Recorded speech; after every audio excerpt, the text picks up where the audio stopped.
చాలా విలువైనవి. రహస్యములు దేవుడికే చెందినవి.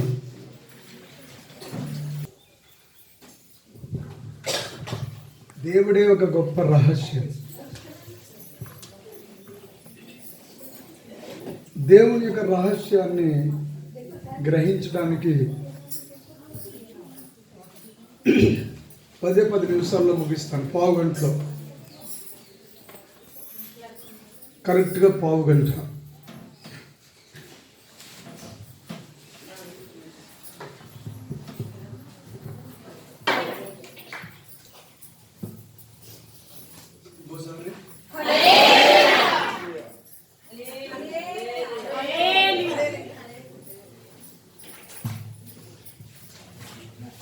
ఏది ఎలీషా గారు హల్లెలూయా చెప్పండి. నా హల్లెలూయా చెప్పనా? హల్లెలూయా.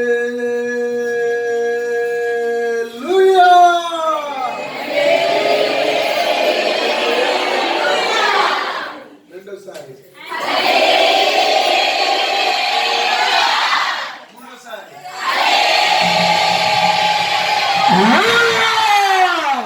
చప్పట్లో కొట్టి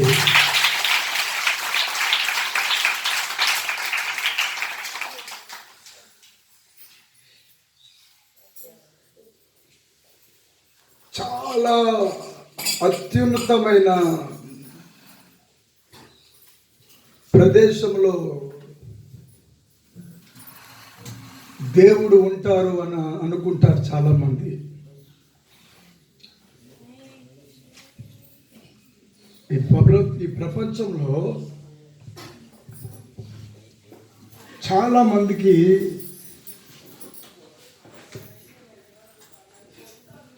దేవుడు అన్నవారు ఆయన మనుషులతో ఉండడు. ఆయనకు ఒక సపరేట్ ప్లేస్ ఉంటుంది.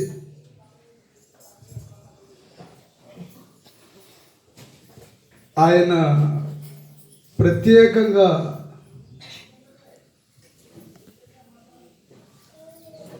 రహస్యంగా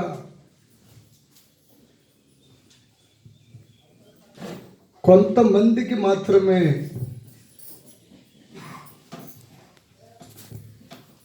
వాళ్ళు ప్రయాసపడితే వాళ్ళకి ప్రత్యక్షం అవుతారు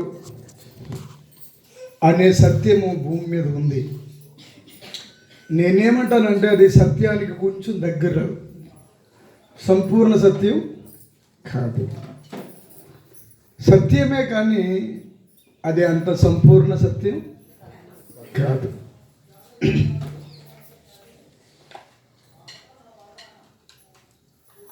దేవుడు ఒక ఆడుకుంటున్న బొమ్మ కాదు. ఇకపోతే దేవుడు అనేవారు ఈ ప్రపంచంలోనే ఛాంపియన్ అంటారా? ఆ ఛాంపియన్ కాదు. దేవుడు అంటే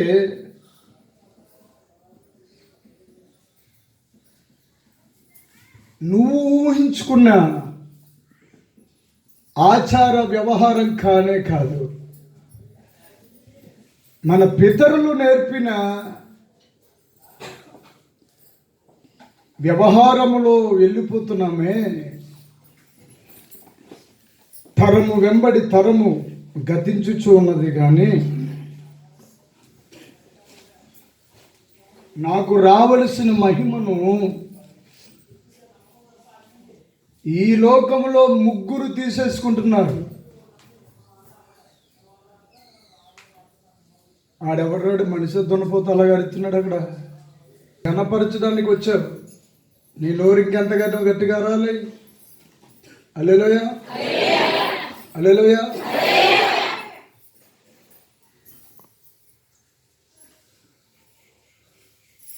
ఆయన అంటున్నాడు ముగ్గురికి వెళ్ళిపోతుందంట ఆయన మహిమ. ఒకటి మట్టి పురుగు లాంటి మనిషికి వెళ్తుంది దేవుడి మహిమ. రెండవది మనిషి చేసుకున్న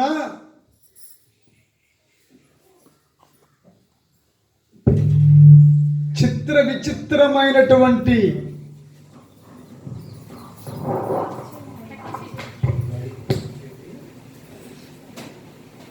పరిస్థితులకు అనుగుణంగా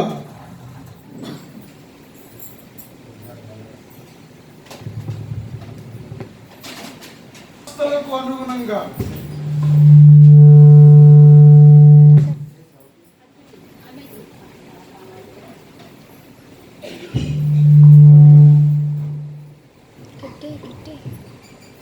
మార్పు రావడానికి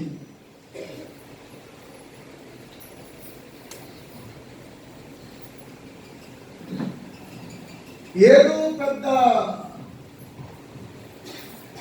ఆశ్చర్యాన్ని మన తరంలోని నా తరం తర్వాత తరానికి చూపించాలి అన్న తపన మనిషిలోనికి రావడం వల్ల యెషయా గ్రంథం 42వ అధ్యాయము 8వ వచనం చదవండి. యెహోవాను నేనే, ఇదే నా పేరు,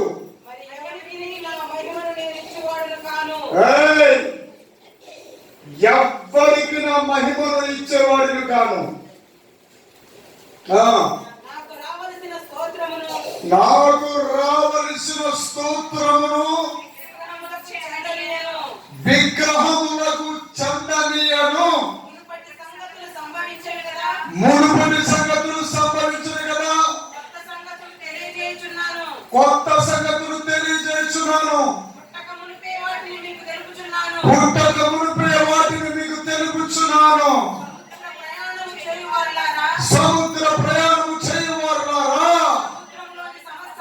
సముద్రంలోని సమస్తమా, ఇలా మాట్లాడుకుంటూ వెళ్తూ వెళ్తూ చివరికి 18వ వచనం చదవండి.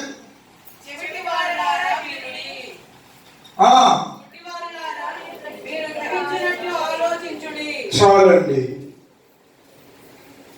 చెవిటితనము ఉందని చెవిటి వారులారా, ఎవరున్నారు చెవిటోళ్ళు? గుడ్డి వారులారా, మీరు గుడ్డివాడు గ్రహించడం ఏమిటి? అసలు గ్రహింపు అనేది మనసుకు కదా ఉండేది. గుడ్డివారులారా గ్రహించున్నట్లు ఆలోచించండి. మీరు ఆలోచించాలి. ఎవరి కోసం? రేపు ఎలక్షన్ లో ఓటు అందిస్తారన్నా,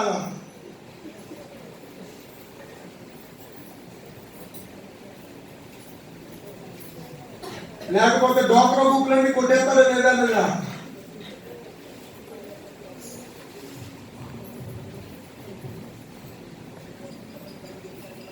లేకపోతే ఇంటికో బిద్దులు బంగారు ఇస్తారన్నా?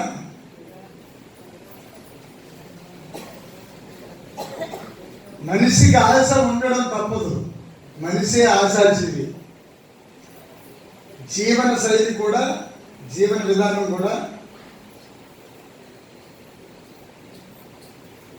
ఇతరుల మీద ఆధారపడటమే మానవ జీవితం. స్నేహశీలి మానవుడు ఎవరండి? మానవుడు సహవాసం కలిగిన వాడు. మానవుడు ఒంటరిగా ఉండలేడు. కష్టమైనా బాధైనా అయ్యి బాబోయ్ దీనికి చెప్తే ఇది భుజాన్ని మోసుకుని ఊరంతా మోసేదని తెలిసినా చెప్పడం మాత్రం మానలేడు మనిషి. మనిషికి ఉన్న లక్షణం ఏంటంటే మంచి ఎలా ఉన్నా చెడు మాత్రం చెప్పుకుంటూ పోతూ ఉంటాడు. ఎందుకంటే వాళ్ళలో మంచి చెడు రెండు ఉన్నాయి కాబట్టి.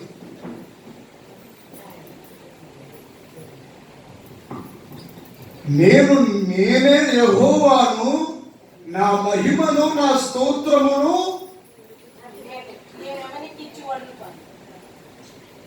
ఎవరికి నేను ఇచ్చేవాడిని కాను. ఐగుప్తు దేశం అనే ఒక దేశం ఉందండి. ఏ దేశం అమ్మా? చెప్పండి. అలా అయిపోయిన దేశమా? నిజమే, అయిపోయిన దేశమే. ఐగుప్తు దేశము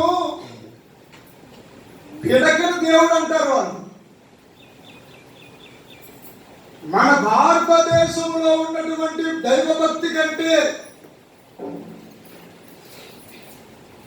కోట్ల రెట్లు విగ్రహారాధన ఉన్న దేశం ఏదైనా ఉందనంటే అది ఐగుప్తు దేశము. మన భారతీయులు అనుకుంటారు విగ్రహారాధన మన దేశంలోనే ఉందని అనుకుంటారు. అది పొరపాటు. ప్రతి ప్రపంచంలో విగ్రహారాధన ఉంది. అసలు అబ్రహామే పెద్ద విగ్రహారాధకుడు. అబ్రహాము దేవుడి దగ్గరికి రావడానికి గల కారణం కూడా బొమ్మలు చేసి అమ్మేవాడు.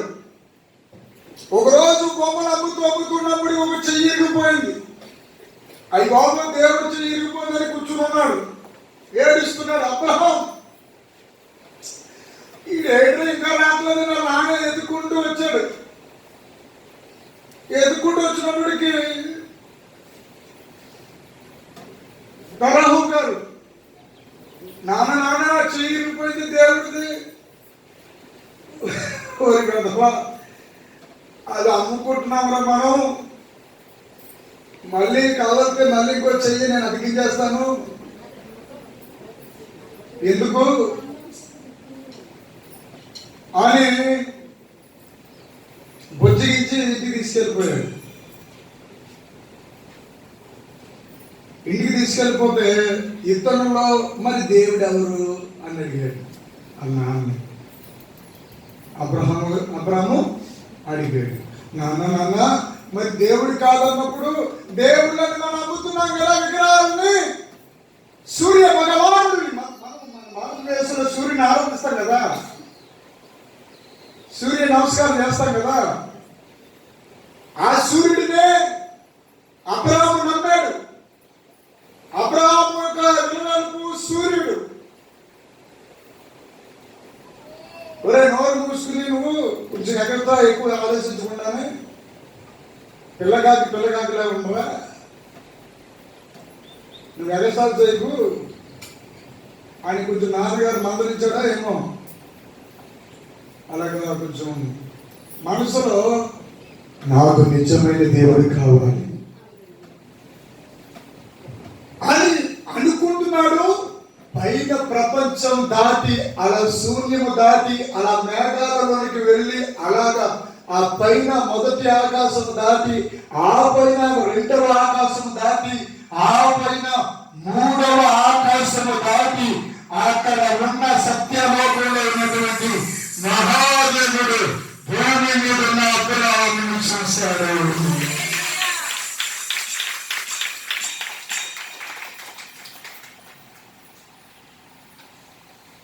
అప్పుడు అబ్రహాముతో మాట్లాడాడు, అబ్రహామా హల్లెలూయా. అవును, ఇంతకని మాకు తెలిసిన కథ తెగ చెప్పేస్తున్నాడు. మాకు తెలియదు కథ 72 సార్లు పైన విన్నాము.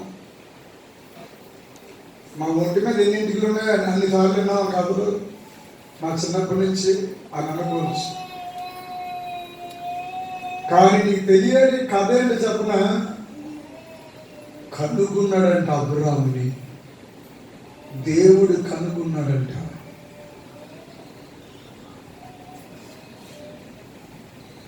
అంతేకాదు అబ్రహాముతో మాట్లాడేటంటే దేవుడు ఏమని తెలుసా, నీ ఫ్యామిలీని అంతా వదిలేసి వచ్చేస్తావా నాతోటి అన్నాడంట. వచ్చేద్దాను ప్రభా, ఉగ్గుతో పైపోయాడు దేవుడు. గుడారాలు వేసుకుంటావా నా కోసం, వేసుకుంటాను. మీ ఇంటి వారిని, మీ తండ్రి ఇంటి వారిని అందరిని వదిలేస్తావా? నా కోసం వదిలేవా? వదిలేస్తాను. అలా ఎంతవరకు వెళ్ళిపోయాడంటే అబ్రహాము దేవుని నమ్మిన అది దేవుడి నీతిగా అంతవరకు వెళ్ళిపోయింది వాళ్ళ స్నేహం. ఇంకా ఉప్పుతప్ప అయిపోయి దేవుడు ఏం చేయడు తెలుసా? ప్రపంచం మీద ఎవరికి లేని అందగతి ఇచ్చేసాడు అబ్రహాంకి. 80 సంవత్సరాల వయసులో, 90 సంవత్సరాల వయసులో రాజుగారు ఇష్టపడుతున్నాడు అమ్మ ఆ సారాన్ని.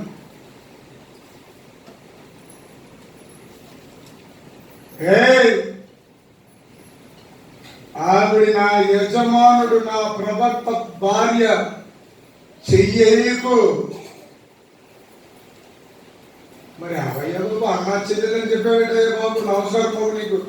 నేను నీ భార్యతో పాటు ఇగో ఈ గాడిదలు, ఈ బంగారము, ఇవన్నీ ఇవన్నీ పట్టుకుపో.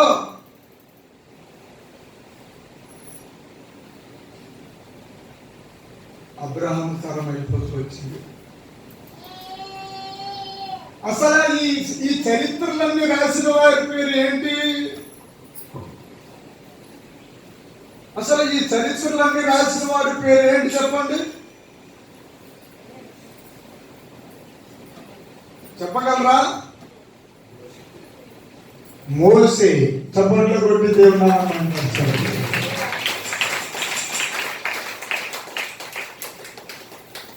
యెషయా గ్రంథము 63వ అధ్యాయము 12వ వచనము 13వ వచనం చదవండి.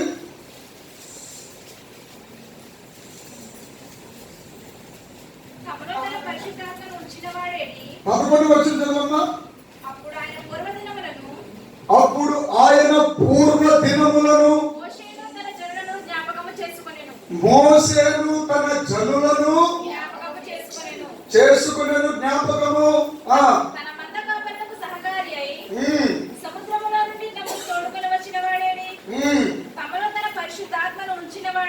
ఆహా, ఇప్పుడైనా కొంచెం చప్పట్లు కొట్టి పరిశుద్ధాత్మ అనే మాట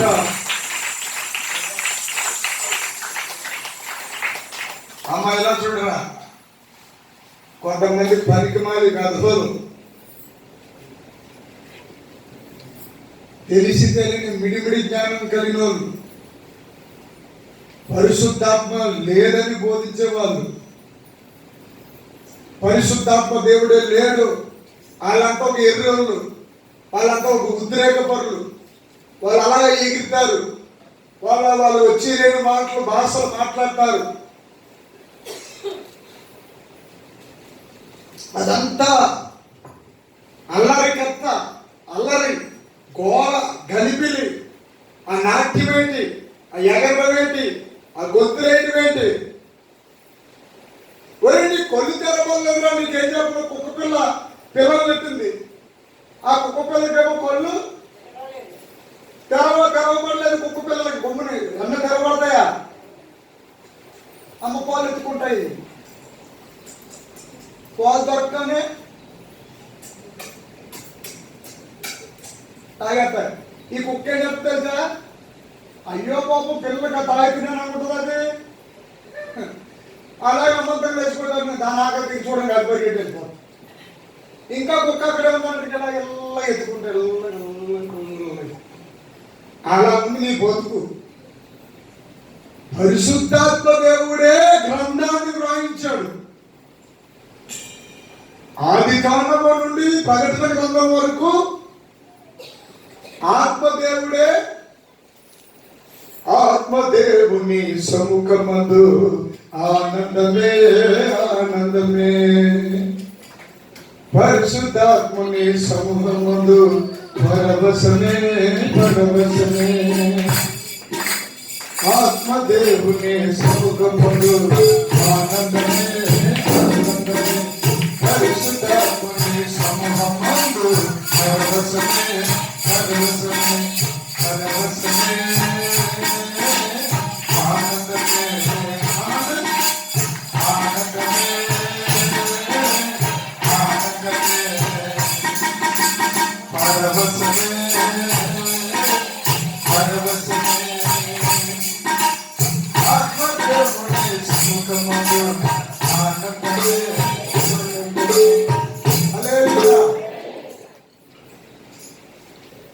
మోసే కుడి చేతి వైపున మహిమ గల తన బాహువును పోనిచ్చిన వాడు ఏది? శాశ్వతమైన ప్రఖ్యాతి కలుగ చేసుకొనుటకు ఒక్కసారి నిర్గమాకాండంలోనికి వెళ్ళిపోదాం రండి. నిర్గమాకాండము 11వ అధ్యాయము 3వ వచనం చదవండి. యెహోవా ప్రజల యెడల ఐగుప్తీయులకు కటాక్షము కలుగజేసెను. అదియు గాక ఐగుప్తు అనే దేశములో మోసే అను మనుష్యుడు ఫరో సేవకుల దృష్టికి ప్రజల దృష్టికి చప్పట్లు కొట్టి దేవుడికి మహిమ చెల్లిద్దాం. ఎంతగా ఎందుకు గొప్పవాడయ్యాడు? అది వెంటనే వచ్చామని దేవుడు పిలిస్తే ఈయన కూడా వచ్చేసాడు. అది హల్లెలూయా, హల్లెలూయా. పొదల నుండి అగ్ని జ్వాలతో దేవుడు అంటే అగ్ని అనండి. దేవుడు అంటేనే అగ్ని. హల్లెలూయా. ఆయన అగ్ని దేవుడు. వేదము సెలవిస్తుంది ఏమనంటే అగ్ని దేవుడు. నేను ఈరోజు భారతదేశానికి ఛాలెంజ్ ప్రకటిస్తున్నది ఏంటంటే, నా ప్రియమైన భారతీయులారా, మీరు 33 కోట్ల దేవతలను ఆరాధించండి. ఒకవేళ నేను వద్దంటే మాత్రం మీరు మానేస్తారా ఏంటి? మీరు ఆరాధించుకుంటూ పూజించుకుంటూ ఉండండి. మరి వాటితో పాటు మరి ఋగ్వేదము, శుక్ర యజుర్వేదము, కృష్ణ యజుర్వేదము, సామవేదము, అధర్వణ వేదములు వ్రాయబడిన 4 వేదములలో వ్రాయబడిన మంత్రములో ఉన్నటువంటి దేవుణ్ణి ఎందుకు మీరు ఆరాధించలేకపోయారు? ఎందుకు ఆయన గుడి కట్టలేకపోయారు? ఆయన పేరు అగ్ని దేవుడు, ఆయన పేరు వాయుదేవుడు, ఆయన పేరు వరుణ దేవుడు,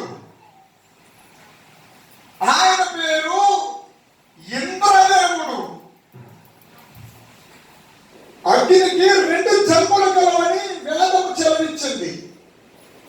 ఒకటి స్వర్గలోకములో జన్మ, రెండవది ద్యులోకములో జన్మ.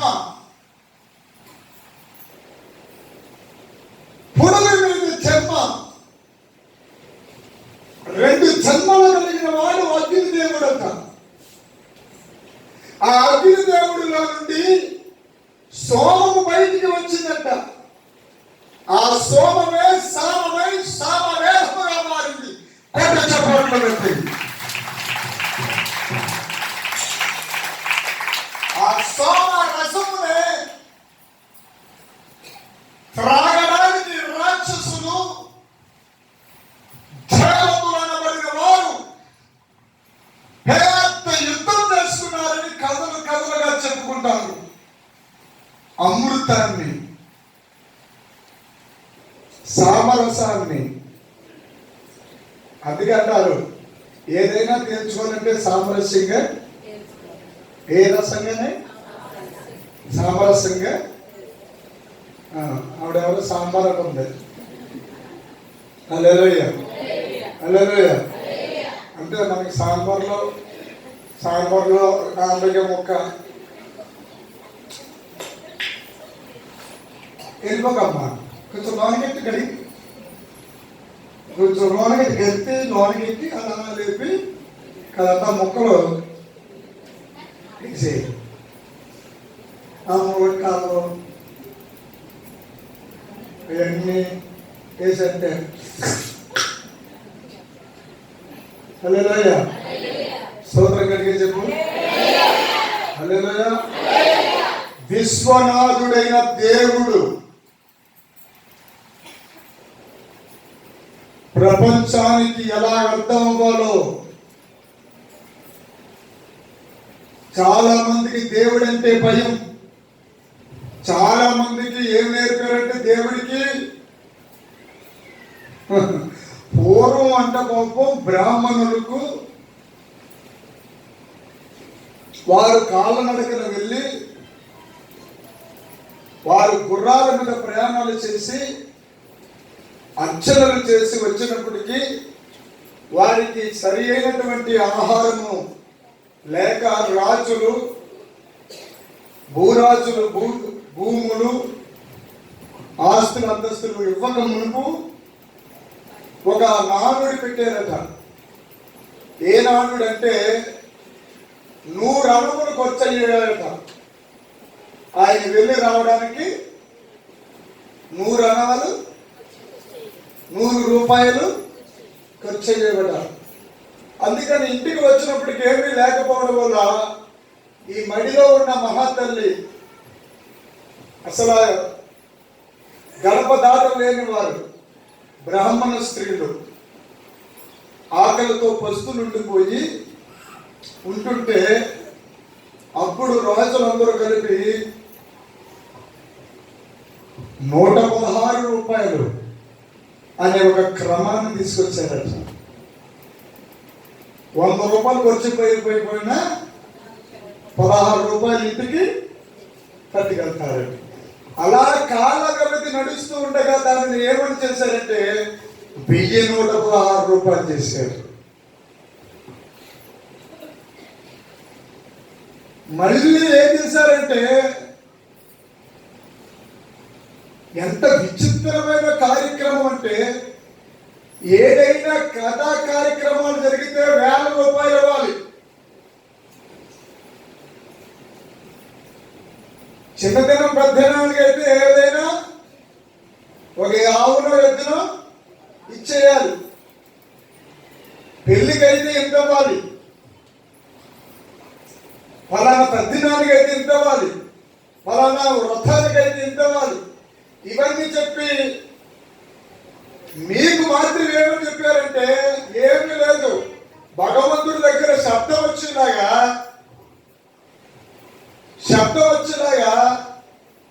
డబ్బులు రూపాయలు కానీ 10 పైసలు కానీ, కొంతమంది 10 రూపాయలు. ఇప్పటికీ ఆ ఆచారం పోలేదు. ఇది డిబ్బి పెడతారు కదా, ఆ డిబ్బీలోని రూపాయిన్నర 2 రూపాయలు, 5 పైసలు 10 పైసలు అవి వేసుకోండి.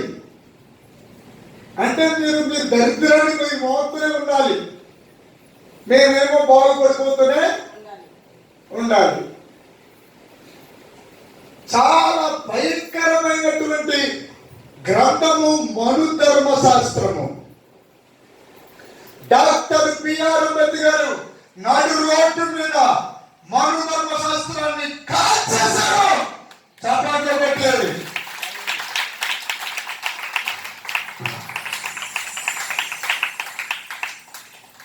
హల్లెలూయా, హల్లెలూయా. మనువు అన్నవాడు చాలా షరతులు పెట్టి మనిషిని హింసించి చాలా భయంకరమైనటువంటి చట్టాలను తీసుకొచ్చి మనిషిని మనిషిగా కాకుండా ఒక స్త్రీని ఎలా చూశారంటే ఒక స్త్రీని ఒక శరీరానికి ఏదో ఒక సుఖాన్నిచ్చే ఒక బొమ్మలాగా మను ధర్మశాస్త్రం తీసుకుని వచ్చింది. కానీ విలియం కేరీ, ఏం పేరు? విలియం కేరీ, రాజా రామ్మోహన్ రాయ్, జ్యోతిరావు పూలే,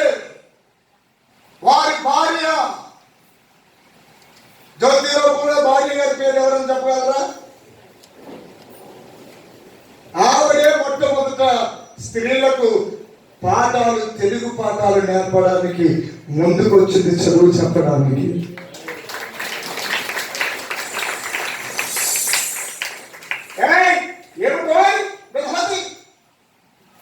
నీవు వస్తున్నావంటే ఏమిటి? నువ్వు పాఠాలు చెప్పడం ఏమిటి? హల్లెలూయా. నాయి కోసేస్తాను అని రాళ్ళు ఇచ్చుకొట్టారు. అయినా సరే ముందు కడిగేసి పాఠాలు చెప్పింది. ఆ కాలంలో మన భారతదేశంలోనికి దేవుని చేత ప్రేరేపించబడిన ఒక భక్తుడు అడుగు పెట్టాడు ఇండియా దేశంలో సువార్త చేయడానికి. అంతకంటే ముందు తోమా గారు అడుగు పెట్టారు. ఆ కాలం దాటి వెళ్ళిపోయింది. చాలా మంది అడుగులు పెట్టారు, దేవుడు లేపుకున్నాడు. కానీ ఒక విలియం కేరీ అనే ఒక భక్తుడు వచ్చామనంటే సతీ సహగమనం అనే దానిని తీసేది. భర్త పోతే భర్తతో పాటు భార్యను కూడా కాల్చండి అనే చట్టము ఉండడానికి వీలు లేదు. తర్వాత 72 సంవత్సరాలు ఇలా ఊగిపోతుంటున్నాయి. ఇలా ఊగిపోతున్న వాడికి మంచి 16 ఏళ్ల వయసులో అమ్మాయిని చేస్తారు. ఆ అమ్మాయి బాగా ఎదిగి చక్కగా యవనస్తురాలు అయిన టైంకి చచ్చిపోతాడు. వీడు చచ్చిపోగానేనంట ఆవిడికి గుండెకి చేసి విధవరాలు అని చెప్పి పెట్టేసి వదిలేసేవాడు. భార్య వివాహాలను ఖండించాడు ఆయన. ఆ తర్వాత మన ఆంధ్ర రాష్ట్రంలో కాటన్ దొర గారు వచ్చాడు. సరాసరి కాటన్ గారు కొత్త నిబంధన గ్రంథం పట్టుకుని ప్రపంచమంతా తిరిగి అన్ని చూశాడు. ఏ దేశం వెళ్తే బాగుంటుంది సువార్తకి? అదే చెప్పగలిగా? అదే చెప్పు. ఏ దేశం వెళ్తే సువార్త చెప్పడానికి బాగుంటుంది ప్రభు అని అడిగితే దేవుడు తూర్పు గోదావరి జిల్లా ఇండియా దేశం వెళ్ళన్నాడు.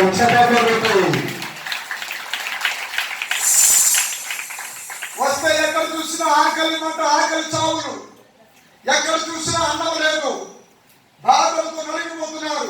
వెంటనే బ్రిటిష్ ప్రభుత్వం వారి దగ్గరికి వెళ్ళాడు. నేను బ్రిడ్జి కట్టాలనుకుంటున్నాను, ఎందుకంటే అక్కడ నీరు కొద్దిగా ఉంది కానీ సరైనటువంటి ఆ నీరు నిలవ ఉండే ఉదాహరణ లేదు అని చెప్పి ఎదరికి వచ్చాడు. ఎక్కడికి వెళ్దామని చెప్పి మొత్తం మన తూర్పు గోదావరి జిల్లా అంతా తిరిగాడు. ఆయన 2 పాయలుగా ఇడిపోయిన ప్లేస్ కావాలని చెప్పి ధవళేశ్వరం దగ్గరికి వెళ్ళాడు ఆయన. ఆ ధవళేశ్వరంలో నిలబడి ఆనకట్ట కట్టాడు. అక్కడ ఆ ఆనకట్ట కట్టి తూర్పు గోదావరి జిల్లాని అన్నపూర్ణ జిల్లాగా చేశాడు. చేతులెత్తి చెప్పండి. అందుకే ఎక్కడ చూసినా తర్వాత కాటి గారి బొమ్మ ఉంటుంది. ఆ బొమ్మతో పాటు టోపీ ఉంటుంది, టోపీతో పాటు కర్ర ఉంటుంది, కర్రతో పాటు ఒక చిన్న పుస్తకం ఉంటుంది. ఆ పుస్తకమే కొత్త నిబంధన. అసలు మనిషి తుండబోదాన్ని అడుగుతున్నాను. నోటికి అన్నం తింటున్నావా, గడ్డి తింటున్నావా అని అడుగుతున్నాను. ధనరాజు ఆనకట్ట దగ్గర ఇప్పటికి కాటి గారి చర్చ్ ఉంది. కాటి దొరగారు చేసే సువార్త చేసే చర్చ్ ఉంది. ఆ చర్చ్ పక్కన చేపలు అమ్ముతుంటారు. ఇప్పటికే ఉంది. కాబట్టి ఏం చేసి చెప్పండి, ఈవేళ భారతదేశంలో తూర్పు గోదావరి జిల్లాలో తిట్టున్న ప్రతి మెతికి మీద కాటన్ దొరగారు పేరు రాసి ఉంది. గత కబుర్లు చేస్తారు, కబుర్లు ఎవరో కబుర్లు. రబ్బర్ బియ్యాలు వచ్చేస్తున్నాయి, మామూలు బియ్యంలో కలిసిపోయి ఇలా అన్నంతో ఇలా బద్దలో ఎగురుతుంది. జన్మ కారం మారిపోయింది, కారం నూనె మారిపోయింది, అన్ని మారిపోయింది.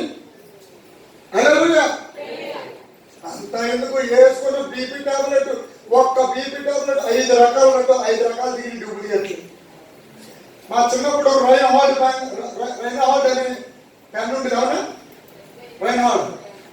ఆ రైన్హాల్డ్ పెన్ను డూప్లికేట్ పెన్ను కూడా వచ్చింది. అలాగే డూప్లికేట్ వచ్చేసి పెన్నులకు కూడా డూప్లికేట్ బంగారాలు వచ్చినాయి.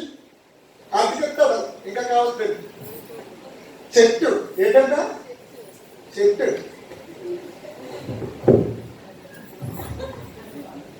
పెట్టేసుకుని చేసుకుని వెళ్ళిపోతుంటాయి. అలా వెళ్ళిపోతుంటాయి. పాప ఆడికి తెలియదు పనికి మనోడికి. అది బాబు ఇప్పుడు దగ్గర బంగారం ఉందంటే వెనకాలి తప్పకుండా వెనకాల వెళ్ళిపోవాలి. అల్లెలుయా అల్లెలుయా సోదర గట్టిగా చెప్పు అల్లెలుయా. వాక్యం చూడు ఒకసారి, వాక్యంలోనికి వెళ్దాం. ఒక్క 2 మాటలు చదువుకునేది ఎక్కడికి వెళ్ళిపోదాం. నిర్గమకాండం 7వ అధ్యాయము 16వ వచనం చదవండి.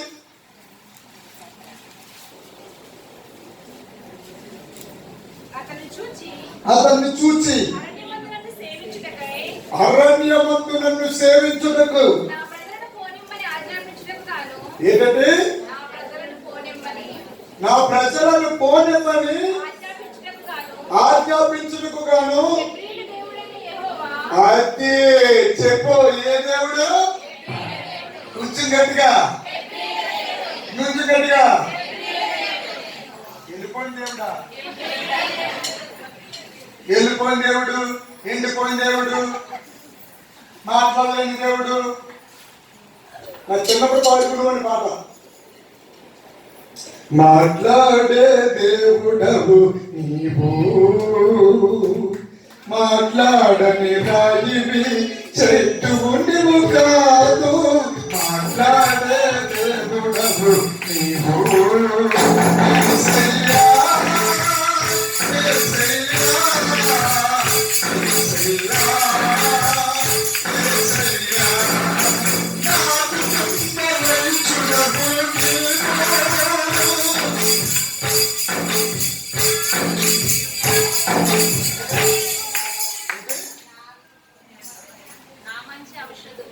అది నా కుటుంబ వైద్యుడవు నీవు, నా మంచి ఔషధము నీవు.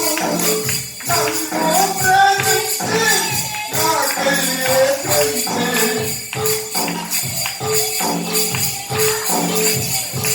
అక్కడ రాయబడిన మాట చూడు. హెబ్రీయుల దేవుడు ఊగిపోతా ఉంటా. నా విలవేల్పు, నా విలవేల్పు. మా భద్రులు వచ్చేస్తారమ్మా. ఇదిగో ఉన్నారు కదా మహానుభావుడు గౌరవనీయులు శ్రీ ప్రభుదాస్ గారు. పుల్లయ్య గారు పేరు మార్చేశాం. పుల్లయ్య గారి కాక ప్రభుదాస్ గారు అయిపోయారు. హల్లెలూయా. ఏమన్నా పాడే కానీ గుడికల్సి వెళ్తే కానీ తోరణాలు మాకు తీయని తీయలేదు అన్నాడు. ఏడాది ఒకసారి సేవ జరగాలన్నవాడు. అయ్యో పెద్ద తాళంచెలు ఉంది. అయ్యి ఊరంతా సంతాలు మొదలెట్టుకుని కల్లారులాగా సేవ. ఏడాది ఒకసారి వెళ్ళిపోయి గుండె గించుకుని వచ్చేసేవాడు. అప్పుడు అడిగాడు, మా అమ్మని అడిగాడు, నేను ఆ గుడికి అక్కడికి వెళ్తుంటే కొండైపోతుంటే ఇక్కడ 2 గుంటలు చేయను అన్నాను, కుంచు చేయను అన్నాను. మరి నీ దేవుడు గొప్పోడైతే ఈ సంవత్సరం నేను ఎకరం చేయను కొన్నాడు అన్నాడు. ఎకరం అయితే ఏది చేయమంటాం అన్నది అమ్మ. చెప్పండి అలా చెప్పండి. అలాగనగానే ఉన్నాయి గుంటలు చేయని అమ్మేశాడు. ఉన్న 5 గుంటలు చేయని పామరులో ఆ పుట్టలం చెరువు దగ్గర ఆ చర్చి పక్కన ఉన్నటువంటి ఆ రెస్టారెంట్ ఉన్న స్థలం వాడే ఆ 6 గుంటలు చేయని అమ్మేశాడు. ఇదేంటే ఉన్న నువ్వేమో చేరిపోతానని చెప్పావు. నీ దేవుడు గొప్పవాడైతే చేరిపోతానని చెప్తే ఎదరవేటి ఏది చేరిపోతాను అని చెప్పావు. ఉన్న చెరుకంతా పేరు ఈ డబ్బులని ఏం చేయమంటావు అడుగుతున్నాడు. ఏం చేయమంటే ఆగో, నా దేవుడు గొప్పోడు, ఖచ్చితంగా దేవుడు మాట ఇచ్చేటట్టు నెరవేర్చే దేవుడు. మా అమ్మగారు చదువుకోలేదు, అంతే ఏది చేయని తుమ్ముల దగ్గర కొనేసాడు, అముచూరులో కొన్నాడు చేయని. నీకు తెలియనిది నాకు తెలిసినది ఒక సత్యం చెప్తున్నాను వేళను. అయ్యో పాపం, ఎంత సేపు ఉండదో, ఎంత భాగ్యం ఉండదో అని అనుకున్నా. నాకు దర్శనమిచ్చాడు, నాకు దర్శనమిచ్చాడు. లెక్క పెట్టలేనంత కోట్లు ఉన్నటువంటి ఆస్తిని నాకు దర్శనమిచ్చాడు. దర్శనమిచ్చాడు. ప్రపంచ దేశాలను దర్శనమిచ్చాడు. ఇసుకంటే మధ్యలో ఉండి అలాగా చచ్చిపోయే శవాల మీద అలాగే లేచి మధ్యలో వస్తున్నారు. నేను దర్శనం చూశాను, అలా కాళ్ళు లేకుండా దర్శనం చూశాను. విస్తారమైన దర్శనాలను నాకు దేవుడు ఇచ్చాడు. ఒకరోజు మోకాళ్ళ మీద ఉండి ప్రార్థన చేస్తుండగా పళ్ళు చుట్టూ పాసి పట్టేసి పళ్ళు కనబడకుండా మొత్తం ఏదైతే కంగారు పడకు. హల్లెలూయా, హల్లెలూయా, స్తోత్రం చెప్పండి. హల్లెలూయా. దర్శనంలో చూస్తున్నాను. ఈ రోజు దేవుడు హల్లెలూయా బతికి అయ్యో అదేటో కానీ ప్రేమ రోడ్డు ప్రేమడిపోతాడు. ప్రేమడిపోయాక 4 రోజులు అయినా పురుగులు పడేస్తాడు. దాన్ని చూసాక 4 రోజులు అన్నం తింటూ మానేది. సరిగ్గా అన్నం కలుపుతున్నాడు, ఆ పురుగులే కమ్మొస్తాయి. అదే చెప్పండి. స్తోత్రం చెప్పండి. అది ఇబ్బంది అమ్మతాయి. బల్లి పడితే వెళ్ళిపోవాలా? అలా ఉంటూ పుచ్చుకుని ఎంత బాబు జారిపోయి మీరు ఆడుతున్నాడు. జారిపోయి శాస్త్రం వస్తాడు, బలి శాస్త్రం. ఎంత బాగా వాడేహారో, ఫుల్గా వాడేహారు మన వాళ్ళు. సోదరు చెప్పండి. ఎడ పక్కన పడతారంటే 1 గంట, కుడి పక్కన పడితే 1 గంట. నెత్తి పడతారు మరి. హల్లెలూయా. ఈ సాత్రాల బంగారం కాను. హల్లెలూయా. నక్షత్రాలు చూసుకోవాలి, జాతకాలు చూసుకోవాలి, చక్రం కూడా వేయాలి. మరి చక్రం మీద చక్రం వేసినప్పుడు మరి కోట్లు నుండి పోతాయా? కోట్లు ఉంటాయి నాకు. అక్కడ నాగేశ్వరరావు యొక్క సినిమా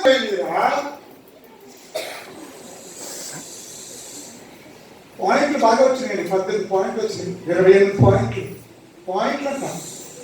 పాయింట్లు బాగా వచ్చినాయి, గ్రేట్, బాగున్నాయి, చాలా బాగున్నాయి. మరి నువ్వు చేసిన పెళ్ళిళ్ళు నేను అదే అడుగుతున్నాను.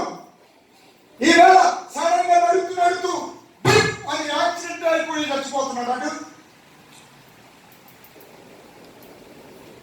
దీపాలు వెలిగించమన్నాడు ఆయన. దీపాలు వెలిగించండి అన్నాడు. కంచాలన్నీ 10 అన్నాడు మన సీఎం గారు, మన పిఎం గారు. కరోనా పోద్దంట.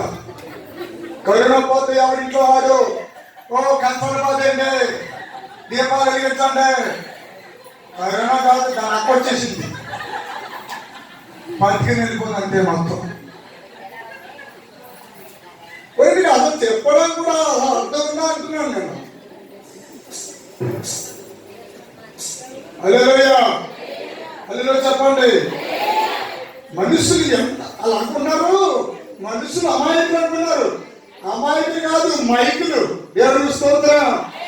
హల్లెలూయా, హల్లెలూయా. నేను ప్రభుత్వం చెప్తున్నాను, రాబోతున్న సంవత్సరాలు, రాబోతున్న కాలంలో స్త్రీలు ఎంపీలుగా, ముఖ్యమంత్రులుగా, ప్రధానమంత్రులుగా వేరే కాలం రాబోతోంది.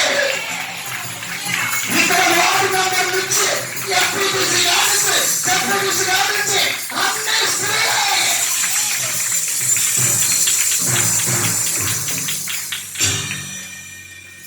ఈరోజు స్త్రీలను ఎవరైతే తక్కువగా అంచనా వేసి అన్నాను అమ్మేసావా మరొకవా ఇలా మాట్లాడుతున్న వాళ్ళకి దేవుడు చెప్పే మాట ఏంటంటే నేను హెబ్రీయుల దేవుడను, నా ప్రజలు నాకు అప్పగించు. 1, 2, 10 అద్భుతాలు చేశాడు. హల్లెలూయా. సమయం లేదు, వచ్చే వారం వివరిస్తాను. దేవుడికి స్తోత్రం చెప్పండి. హల్లెలూయా. హల్లెలూయా చెప్పండి. 9వ అధ్యాయము 4వ వచనం కూడా చదవండి.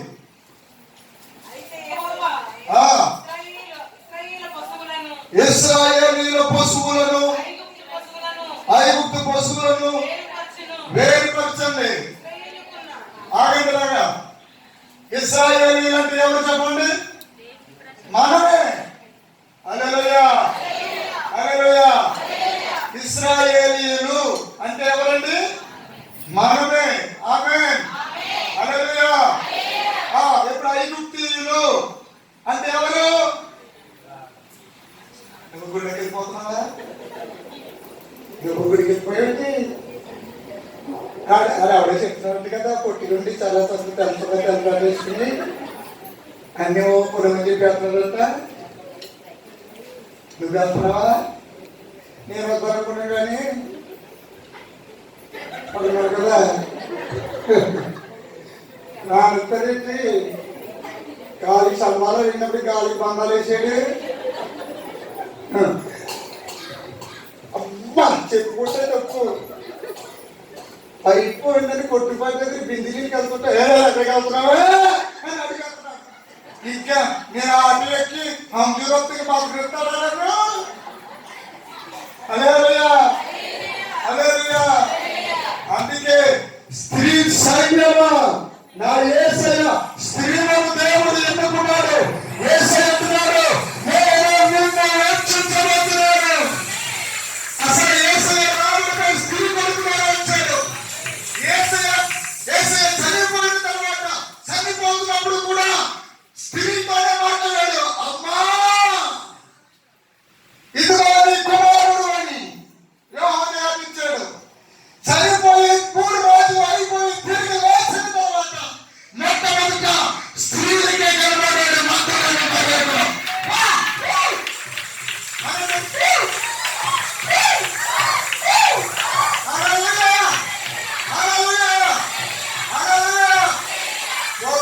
జీవితము ఆకలితో మాడిపోయి, అవమానంతో మాడిపోయి, చావలేక బ్రతకలేక వ్యభిచారమే ఒక వృత్తిగా చేసుకుని బ్రతుకుతున్న స్త్రీ పట్టబడి పలుకుతుంటే రాజుని కట్టి చంపేదామని వస్తుంటే యేసయ్యకు ఎదురుపడింది.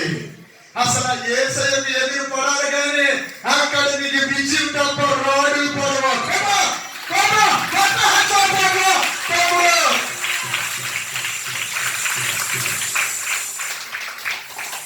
ఎంత ఘోర పాపాత్ములనైనా ప్రేమించెను రాగా. ఎంత ఘోర పాప చాలా కదా సార్. దాని బొత్తునాడు ఏంటి? దాని బొత్తుకంతా వాడి బొత్తుకంతా నాకు తెలియదు బాబు. నా బొత్తుకంతా నీకు తెలుసు. మరి ఆవిడ బొత్తుకంతా నాకు, నీ బొత్తుకంతా తెలుసు. అంటే నీ బొత్తుకు కాదేమో, నువ్వు దెయ్యానివి. హల్లెలూయా. హల్లెలూయా. హల్లెలూయా. అసలు తరుగుతున్నప్పుడు యేసయ్య కూర్చున్న చోటుకు వచ్చి పడిపోయింది. హల్లెలూయా. పడడం ఎవరి దగ్గర పడాలి? పడితే యేసు దగ్గర పడాలి. ఆమేన్. వస్తే అనుచరులు రావాలి. హల్లెలూయా. హల్లెలూయా. యేసయ్య అభిషేకం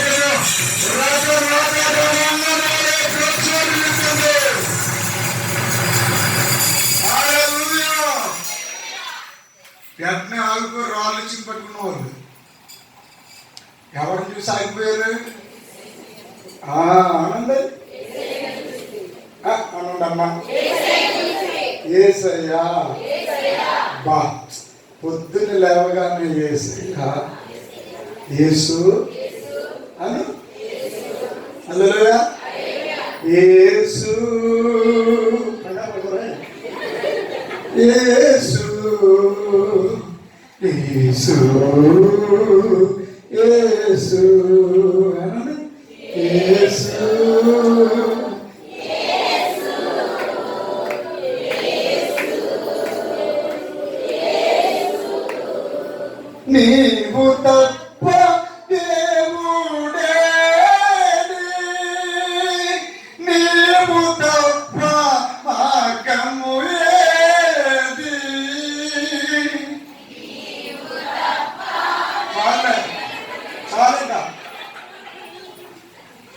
కప్పలాగా కప్పలా ఉంది. హల్లెలూయా. సోదరు చెప్పండి. నీ రక్తముతో నన్ను కడిగేశావు, నీ సొత్తుగా నన్ను మలుచుకున్నావు. భగవంతుడా, భగవంతుడు దేవుడి పేరే పేరు భగవంతుడు, భగవానుడు. రామకృష్ణ పరమహంసకు దేవుడు ప్రత్యక్షమయ్యాడు. శ్రీ వివేకానందుడికి భగవంతుడు ప్రత్యక్షమయ్యాడు. అందుకే వివేకానందుడు అన్నాడు, పరమ పితను గాంచగలము కానీ పరమ పుత్రుడిని గాంచగలము అన్నాడు. నేను పుట్టిన రోజుల్లో కనుక ఆ నగరేయుడని యేసయ్య పుట్టి ఉంటే నా గుండెలు చీల్చి నా గుండె రక్తముతో యేసయ్య పాదాలను కడిగేస్తాడు, కడుగుతున్నాడు. ఎవరు? మన సనాతన ధర్మాన్ని భుజాన వేసుకుని మోసిన వివేకానందుడు అన్నాడు. హల్లెలూయా, హల్లెలూయా. ధవళేశ్వరం దగ్గరికి వెళ్తుంటే వ్యామగిరి కనబడతాడు. ఏం గిరి? వ్యామగిరా. అక్కడ ఒక పరమహంస ఉంటాడు, కండ్ల ఆపరేషన్. అవునా? ఏమండి కన్నులు? దాని పేరు చెప్పండి.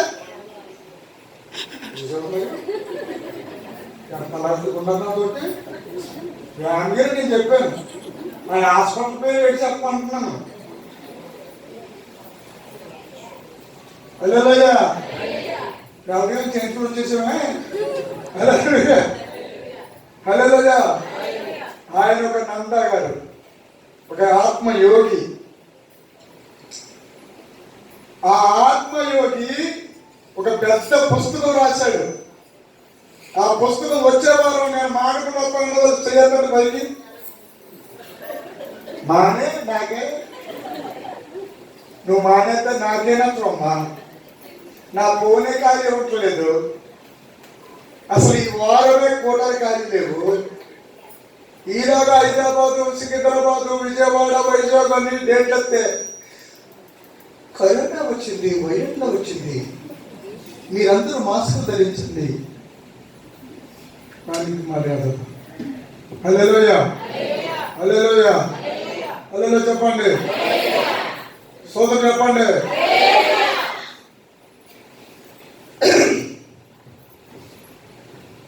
ఈ లోకము నిన్ను భయపడితే భయపెడుతుంది. నువ్వు భయపెడుతూ మొదలెడితే లోకం భయపడుతుంది. చెప్పబడి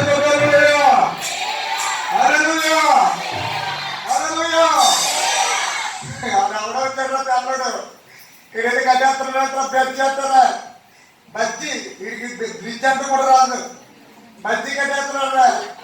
దాంతో అంటే మనకంట తిండి వచ్చేస్తుందంటే, కావాలి వచ్చేస్తాయంట, తొగేస్తాయంట.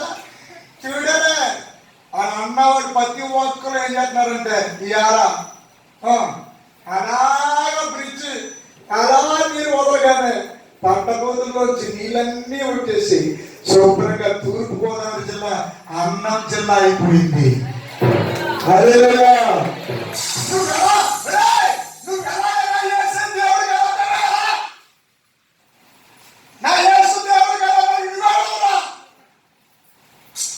నీ కులమేంటి? నీ మతమేంటి? మాట్లాడుతున్నావు. దొమ్ముంటే నా ఆట కట్టుకుంటే నీరుతో నీ చేతి పండి చూడమానే మోరేసి పండి చూపిను. హల్లెలూయా. నా యేసయ్య పంపిన సనాతన కాటన్ గారి యొక్క నీరు నీకు కావాలి. అమెరికా